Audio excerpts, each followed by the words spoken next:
the story of he who had it all, after the prologue and the two last parts, which is part 3.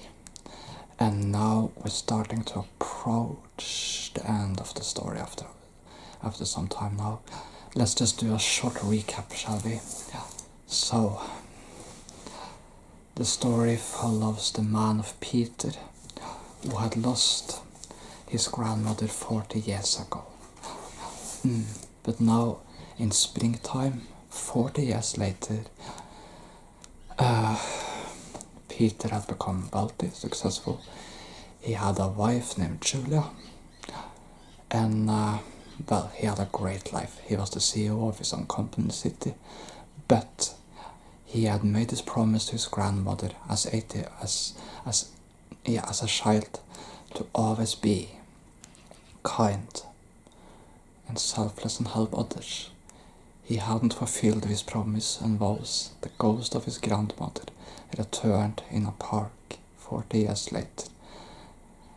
And after this encounter, he found himself in an alternate reality where he no longer had any of the things he had had in his original life. Julia was with one of Peter's neighbors, Will, while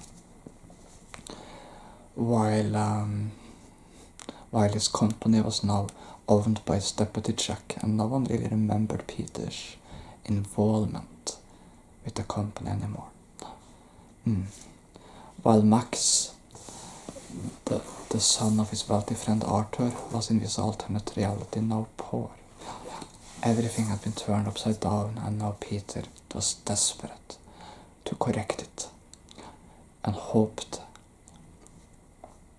that he could find a way to do so. And one of the things which he did was to seek help from an old girlfriend of his, or rather an alternate version of his old girlfriend, Susan, who in this reality owned the city's most successful company.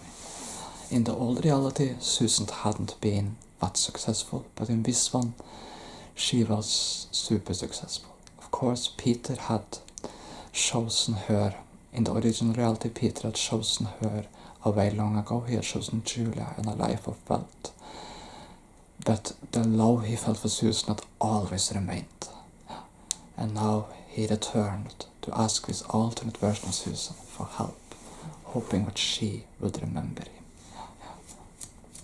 He went into this impressive-looking, huge building in the city, huge building. It was a very impressive-looking building.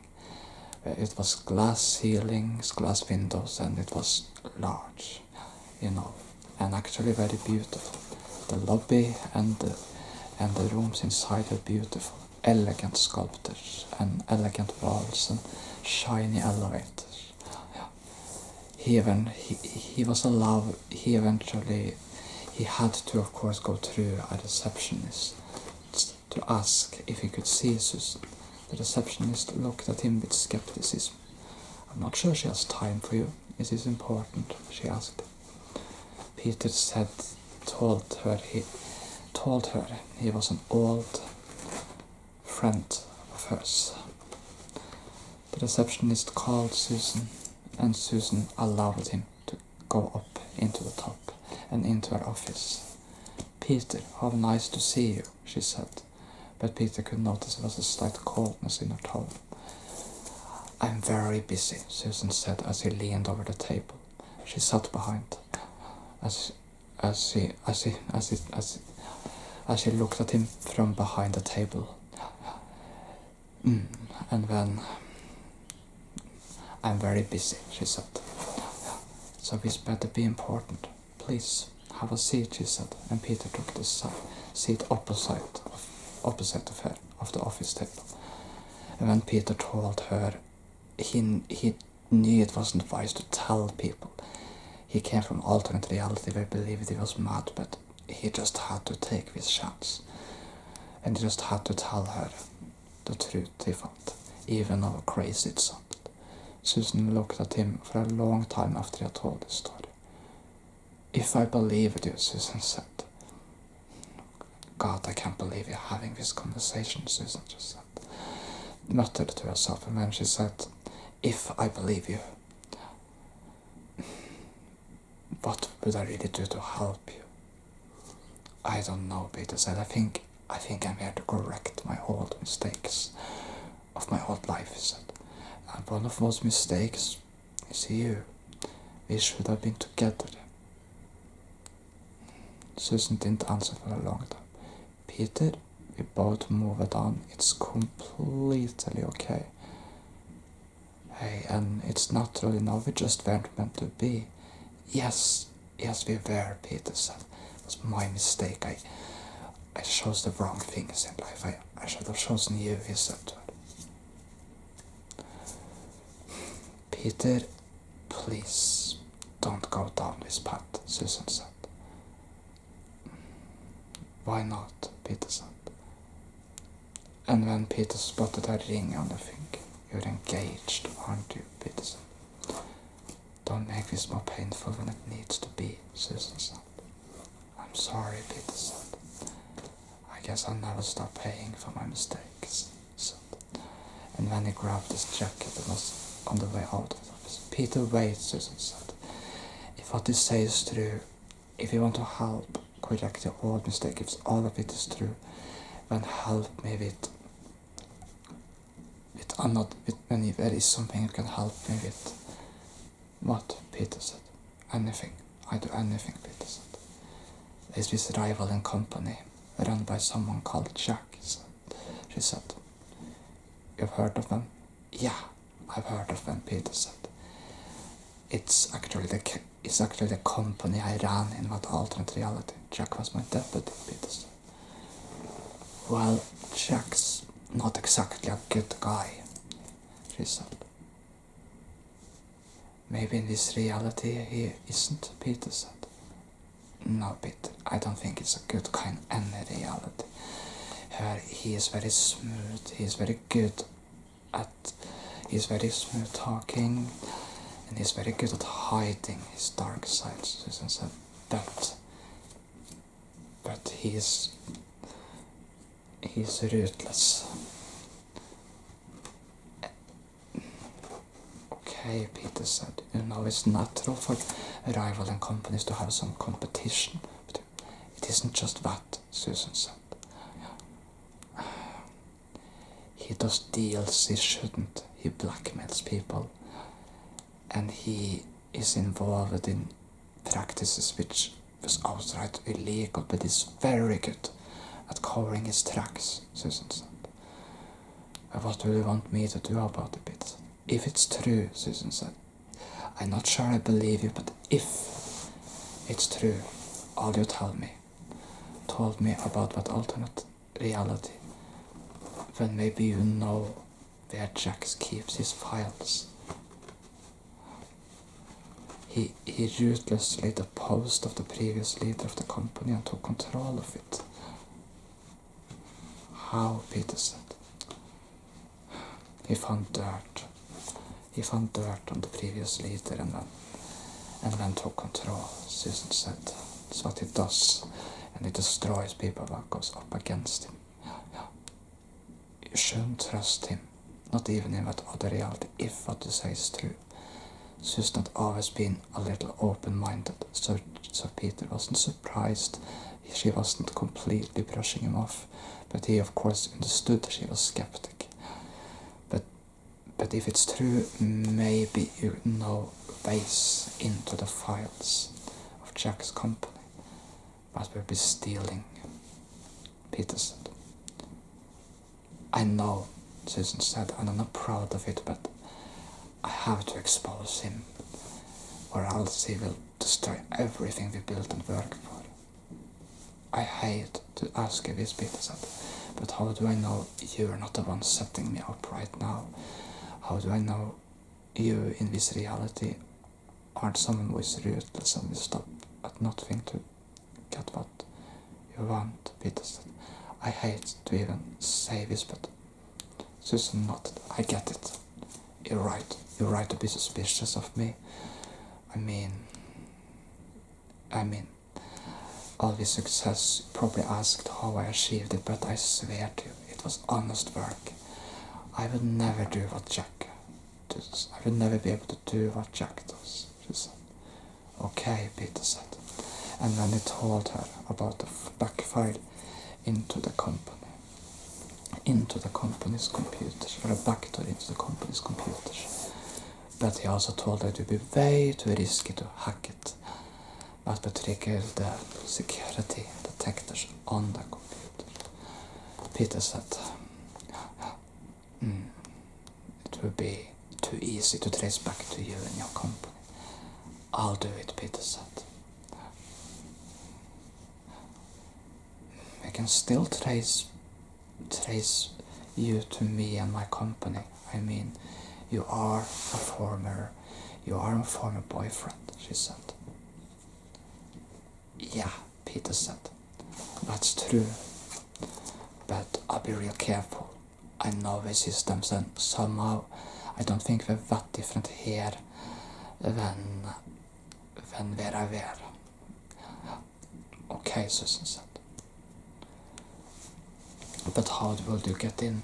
That might be a slight problem. You see, the last time I was there, I was sort of babbling like a maniac. You do that a lot, Susan said, and then she laughed. Yeah, I do, Peter said, and scratched his throat. If to him this was a little uncomfortable, knowing what the person he maybe loved the most in his life was engaged here. He wished her all the best and he was happy for their success, but it all felt so wrong to Peter. He had just lost his life and everything was just upside down. But how will I get in again? Not a problem, Susan said. Let me fix it. You can meet my contact tomorrow at noon, she said, outside the rival company's building. I promise it will be fine, she said. Okay, Peter said. I choose to trust you. Thank you, Susan said. That's a lot coming from you. Peter was usually not the most trustworthy person in the world. He didn't easily trust, but he just felt in his gut he should go with this. And somehow he trusted Susan, even this version of her. Maybe he shouldn't, but he just had to take the chance. Peter finally found his home in this reality. He had no idea. He had initially no idea where he was supposed to live in this reality, but eventually he found a card in his pocket which seemed to lead him to a very familiar place. It was the building which Liv had lived in the old reality, and of course Liv could help him. Peter knew that Liv could help him. The building was as run down as it had been in the old reality. And then Peter found his apartment. He used the key and locked himself inside. It wasn't exactly a pretty building. The rooms were dirty, the beds weren't fancy, nothing about the building was fancy. But Peter recognized this as Liv's room, only it was his room in this reality. But where was Liv? One of the neighbors walked across the hall and he asked her. But Liv, she said, confused, but he has been dead for many years. Peter just muttered to himself, of course he is. Ended out real bad for that man. I really feel sorry for him, she said. Of course, the one man who maybe could have helped him. Now, it was words of wisdom he needed more than anything. Was gone. Peter shouldn't be shocked. But of course, that's just how it was.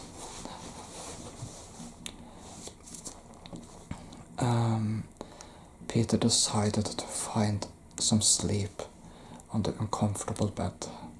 He didn't sleep well, not necessarily because of the bed, but more because of all his thoughts. He really just couldn't believe this was happening, and as he woke up, he really hoped he had dreamt it all. But no, he woke up to the same dirty room, to the same rundown building. He just hoped he could escape his reality somehow. At noon, he showed up outside the company building of the company he had been the leader for in the old reality. And he met the contact. A woman who was dressed in very colorful clothing. "Hello," she said. Hello. So I heard you, Peter," she said. She didn't seem like she was dressed for any office meeting. Instead, she seemed like she was dressed for either going out shopping or just spending a nice day in the city. She was perhaps one of the most colorfully dressed persons he had ever seen. "Jasmine's my name," she said, and I'm here to help you," she said. "Well, thank you," Peter said. "How do you plan on doing that?" "Just follow my lead," she said. And this would be a piece of cake. She had a really strong confidence about it. Although he had never seen her in the old reality. From what he knew, she had never been one of Susan's friends, but of course, he hadn't really kept up with Susan's life in the old reality, so we had no idea. They walked inside, and Peter just hoped he wasn't recognized.